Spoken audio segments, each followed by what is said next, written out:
pasal 2 ayat 8. Sebab karena kasih karunia kamu diselamatkan oleh iman.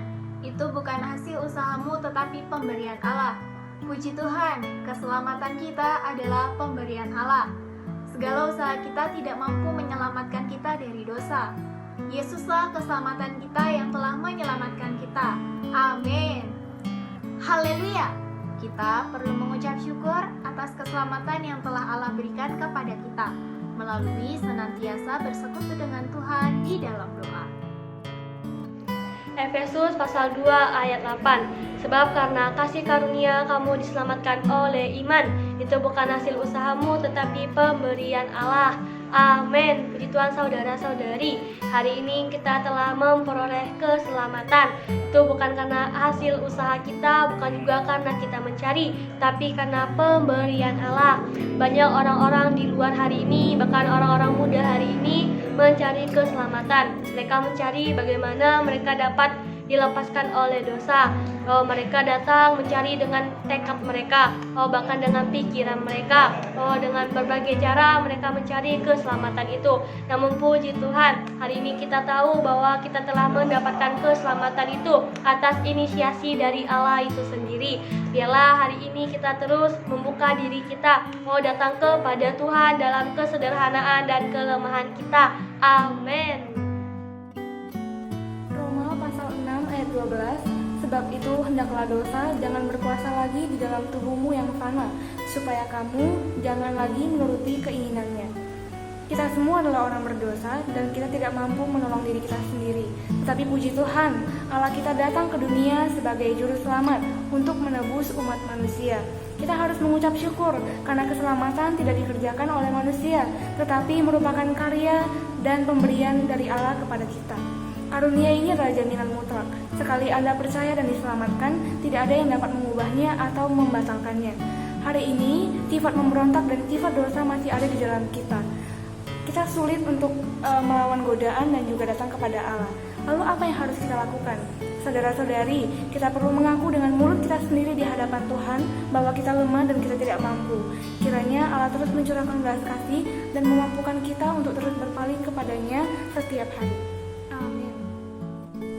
Materi yang saya dapatkan selama Bible Course adalah manusia diciptakan bukan dari evolusi. Manusia diciptakan juga adalah untuk rencana Allah. Manusia diciptakan serupa dan segambar dengan Allah. Allah menciptakan manusia juga adalah sebagai untuk bejana Allah.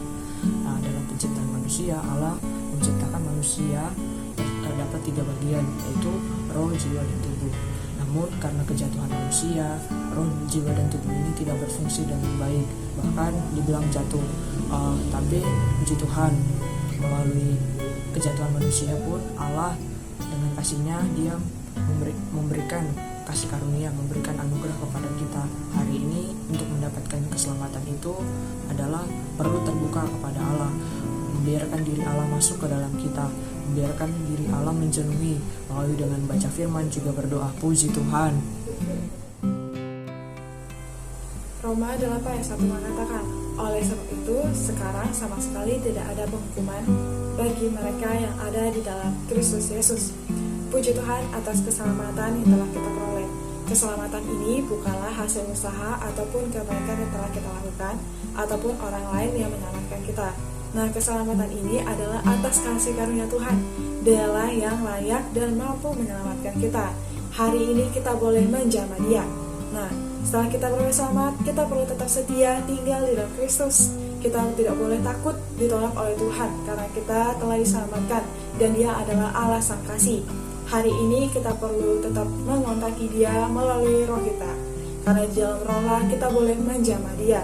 Nah, setelah kita menjamah Dia, kita pun dijenuhi. Bahkan kita pun boleh diselamatkan hari demi hari. Efesus pasal 2 ayat 1. Kamu dahulu sudah mati karena pelanggaran-pelanggaran dan dosa-dosamu. Teman-teman, sebelum kita beroleh selamat, kita telah mati. Tahu nggak bagian mana dari kita yang telah mati? Yang mati bukanlah jiwa kita atau bahkan tubuh kita, melainkan roh yang ada di dalam kita. Teman-teman, ketika Tuhan menciptakan manusia, Tuhan meletakkan roh di dalam kita. Roh ini tidak lain ada untuk berkontak dengan Dia. Namun akibat kejahatan kejatuhan, roh manusia menjadi mati dan kehilangan fungsi. Penyebabnya adalah pelanggaran dan dosa. Tapi puji Tuhan, karena kasih karunia Dia menyelamatkan kita. Nah, hari ini apa yang kita harus lakukan nih? Kita perlu terbuka kepada Tuhan, menerima Tuhan Yesus yang penuh rahmat agar roh kita hidup kembali. Amin. Roma pasal 8 ayat 6. Karena keinginan daging adalah maut, tetapi keinginan roh adalah hidup dan damai sejahtera. Puji Tuhan saudara-saudari, ketika kita melihat firman ini, kita ditunjukkan kepada dua pilihan. Yang pertama, hidup berdasarkan daging yang menghasilkan maut, atau hidup berdasarkan roh yang menghasilkan damai sejahtera. Sahabat Kefas sekalian, terkadang kita merasakan suatu keraguan akan firman Allah. Oh Tuhan Yesus, dari hari ke hari kita perlu sadar bahwa keraguan ini bukan berasal dari diri kita sendiri, melainkan berasal dari si jahat. Puji Tuhan saudara-saudari, kita perlu senantiasa berdoa dan mengucapkan amin terhadap setiap firman yang diberikan Tuhan, sehingga kita dapat dibebaskan dari maut dan hidup berdasarkan roh. Amin.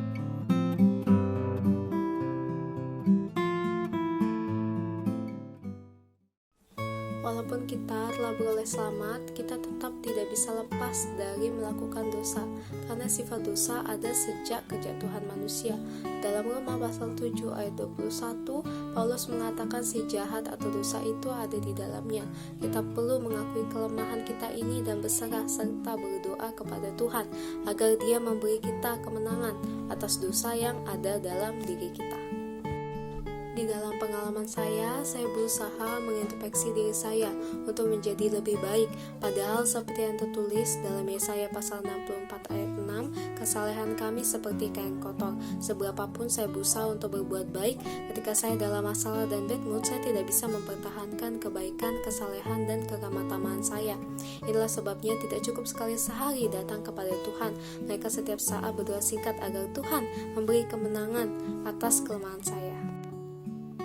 Allah punya tujuan terhadap manusia, yaitu agar kita tuh juga diperlengkapi menjadi bejananya dan menjadi alat dispensasional bagi dirinya. Amin. Rasul Paulus berkata, memang ada kehendak baik yang hendak kita lakukan, namun justru sebaliknya, yaitu yang jahat. Maka dari itu kita hanya perlu darah Kristus yang membasuh diri kita sehari-hari, agar kita juga dijauhkan dari cemar dosa dan dunia ini. Amin. Kita diciptakan segambar dan serupa dengan Kristus, tetapi gambar dan rupa itu telah retak karena kejatuhan manusia di dalam dosa. Manusia pantas binasa karena upah dosa adalah maut. Roma 6 ayat 23. Manusia tidak akan pernah bisa menyelamatkan dirinya walaupun dia berbuat baik dan saleh. Di dalam Yesaya 64 ayat 6a mengatakan bahwa semua itu seperti kain kotor. Hanya Kristuslah yang mampu menyelamatkan manusia. Oleh karena itu kita datang kepada Tuhan, karena tanpa Tuhan kita tidak akan pernah selamat. Akibat kejatuhan manusia di dalam dosa menjadikan roh manusia itu mati di dalam Efesus 2 ayat 1, sehingga hubungan Allah dengan manusia semakin jauh. Hal ini menyebabkan manusia cenderung selalu berbuat dosa dan memberontak terhadap Allah. Dalam hal ini manusia pantas untuk binasa dan tidak dapat menyelamatkan dirinya sendiri sekalipun kehidupannya itu saleh, karena kesalehannya itu seperti kain kotor yang terdapat di dalam Yesaya 64 ayat 6a. Hanya kasih karunia Tuhan yang mampu menyelamatkan manusia. Jadi mari kita datang kepada Tuhan hari ini. Kefas, ada 3 akibat minggu ini yang kita pelajari dari kejatuhan manusia. Yang pertama, rohnya mati dalam Efesus 2 ayat 1. Yang kedua, pikirannya menjadi memberontak, Kolose 1 ayat 21. Kemudian juga tubuhnya menjadi penuh dengan dosa di Roma pasal 6 ayat 12. Semoga Tuhan bisa menyelamatkan roh, jiwa, dan tubuh kita terpelihara sempurna. Itu diselamatkan. Yang pertama adalah roh kita melalui kita berpaling kepada Tuhan. Kemudian pikiran kita perlu bertobat dengan sepenuhnya. Dan pada akhirnya kita juga perlu tubuh kita dikuduskan dan dipakai sepenuhnya untuk memperhidupkan Tuhan. Haleluya, roh, jiwa, dan tubuh kita kiranya dapat dipenuhi, diisi oleh Tuhan. Firman Tuhan yang sangat memberkati saya pada minggu ini terambil dalam Lukas 10 ayat 27 berkata, "Kasihilah Tuhan Allahmu dengan segenap hatimu, dan dengan segenap jiwamu, dan dengan segenap kekuatanmu, dan dengan segenap akal budimu, dan kasihilah sesamamu manusia seperti dirimu sendiri." Artinya kita mengasihi Tuhan yaitu melakukan apa yang Tuhan mau pada diri kita sendiri dan memprioritaskan Tuhan di atas segalanya. Mengasihi sesama kita artinya jika kita ingin diperlakukan baik sama orang lain, kita harus terlebih dahulu memperlakukan orang lain seperti apa yang kita mau. Terima kasih. Kisah Para Rasul pasal 11 ayat 18 mengatakan, ketika mereka mendengar hal itu, mereka menjadi tenang lalu memuliakan Allah. Katanya kepada bangsa-bangsa lain juga Allah mengaruniakan pertobatan yang memimpin kepada hidup.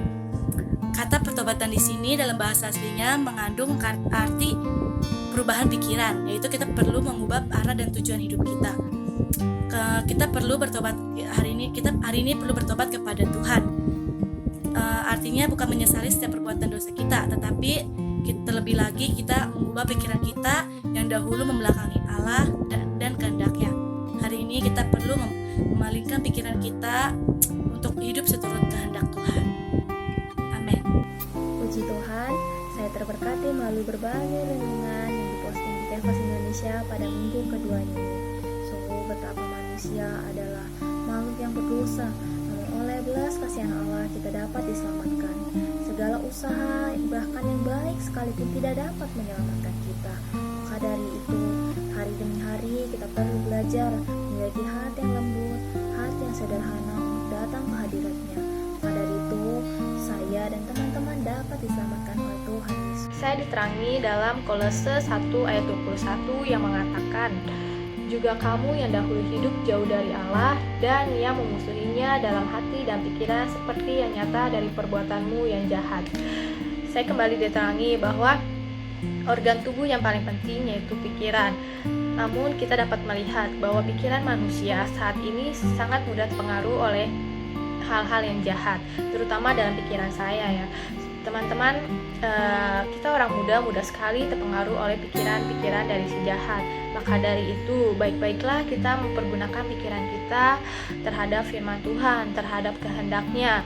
Perlulah kita menjauhkan pikiran-pikiran kita dari si jahat.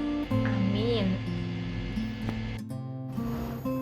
Efesus pasal 2 ayat 1. Kamu dahulu sudah mati karena pelanggaran-pelanggaran dan dosa-dosamu. Saudara-saudari yang terkasih, Allah kita adalah Allah yang penuh dengan rahmat. Sekalipun kita telah jatuh ke dalam dosa, namun Tuhan telah menyelamatkan kita. Tuhan menyelamatkan kita karena belas kasih karunia-Nya. Maka terbukalah kepada Tuhan dan terimalah panggilan-Nya, agar roh kita dipulihkan kembali.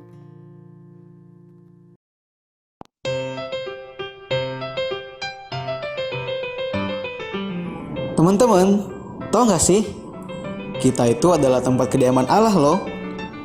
Iya dong, kita kan diciptakan sesuai dengan gambar dan rupa Tuhan. Dalam Efesus pasal 2 ayat 20 dikatakan, "Di dalam Dia kamu juga turut dibangunkan menjadi tempat kediaman Allah di dalam roh." Wah, luar biasa ya. Kita bisa menjadi tempat kediaman Allah. Oleh karena itu, mari kita berseru nama Tuhan dan membaca firman-Nya, supaya kita makin diisi oleh diri Tuhan. Amin. Roma 8 ayat 6. Karena keinginan daging adalah maut, tetapi keinginan roh adalah hidup dan damai sejahtera. Roma 6 ayat 12. Sebab itu hendaklah dosa jangan berkuasa lagi di dalam tubuhmu yang fana, supaya kamu jangan lagi menuruti keinginannya. Karena dosa sudah dikalahkan, kita harus senantiasa menentang usahanya untuk berkuasa kembali. Keinginan ini harus dilawan dengan iman kepada Kristus dan mempersembahkan tubuh, seluruh kepribadian sebagai hamba kepada Allah dan kebenaran.